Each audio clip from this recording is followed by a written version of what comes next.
Let's have a ball. Halo teman-teman, kembali lagi dengan saya. Sekarang adalah learning journal yang keempat. Pada hari Senin, tanggal 9 Maret 2026, seperti biasa saya mengikuti perkuliahan di kampus. Mata kuliah pertama pada hari Senin adalah public speaking yang dimulai pada pukul 10.50 WIB. Pada saat perkuliahan dimulai, Pak Adi masuk ke dalam ruangan dan meminta salah satu mahasiswa untuk memimpin doa sebelum kegiatan perkuliahan dimulai. Setelah doa selesai, kegiatan dilanjutkan dengan sesi absensi kehadiran mahasiswa. Setelah itu, Pak Adi langsung mempersilahkan beberapa mahasiswa untuk tampil melakukan praktik public speaking. Ada 3 orang, dengan durasi sekitar 10 menit untuk setiap orangnya. Mahasiswa yang tampil pada hari itu ada yang pertama Zakia, kemudian yang kedua ada Syafiqoh, dan yang terakhir ada Fatmasari. Menurut saya, semua yang tampil pada hari itu sangat keren karena mereka berani berbicara di depan kelas dan menyampaikan materi dengan cukup baik, walaupun ada beberapa yang sempat lupa dengan bagian yang ingin disampaikannya. Mungkin karena belum terlalu siap atau merasa gugup. Hal itu juga biasa terjadi karena pemilihan mahasiswa yang tampil juga dilakukan secara acak oleh Pak Adi, sehingga siapapun bisa dipilih untuk maju ke depan kelas. Setelah sesi public speaking selesai, perkuliahan dilanjutkan dengan presentasi dari kelompok 2. Kelompok ini mempresentasikan materi tentang metode dan teknik dasar dalam public speaking. Dalam presentasi tersebut dijelaskan bahwa ada beberapa metode yang dapat digunakan ketika berbicara di depan umum. Metode pertama adalah metode manuskrip, yaitu metode berbicara dengan menggunakan naskah yang sudah disiapkan sebelumnya, sehingga isi pembicaraan disampaikan secara lebih terstruktur dan teliti.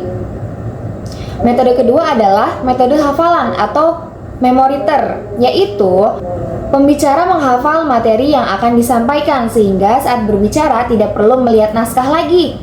Kemudian metode ketiga adalah metode spontanitas atau impromptu, yaitu berbicara secara spontan tanpa persiapan yang panjang sehingga seringkali disertai improvisasi. Selain itu juga ada metode menjabarkan atau extemporer, yaitu metode yang dianggap cukup baik karena pembicara sudah memahami materi yang akan disampaikan, tetapi tidak membaca naskah secara langsung. Selain membahas metode, kelompok 2 juga menjelaskan tentang beberapa teknik dasar dalam public speaking. Salah satunya adalah teknik ice breaking, yaitu cara membuka pembicaraan dengan menarik agar audiens lebih fokus dan tertarik untuk mendengarkan. Kemudian ada juga teknik vokal dalam penyampaian, seperti mengatur pernafasan, volume suara, dan ekspresi vokal agar penyampaian materi terdengar jelas dan tidak membosankan. Dalam presentasi tersebut juga dijelaskan beberapa hal yang perlu diperhatikan ketika melakukan public speaking, seperti mengenali audiens, membuat poin-poin penting dari materi yang akan disampaikan, menggunakan kalimat pembuka yang berkesan, melakukan interaksi dengan audiens, serta memperhatikan volume dan intonasi suara. Selain itu, pembicara juga perlu menguasai materi dengan baik dan memperhatikan waktu ketika berbicara. Kelompok 2 juga menjelaskan bahwa rasa gugup merupakan hal yang wajar ketika berbicara di depan umum. Oleh karena itu, ada beberapa cara untuk mengelola kegugupan, seperti mengatur pernapasan, berpikir positif, mempersiapkan diri dengan baik, melakukan latihan, serta menyadari bahwa tidak perlu menuntut diri untuk selalu sempurna.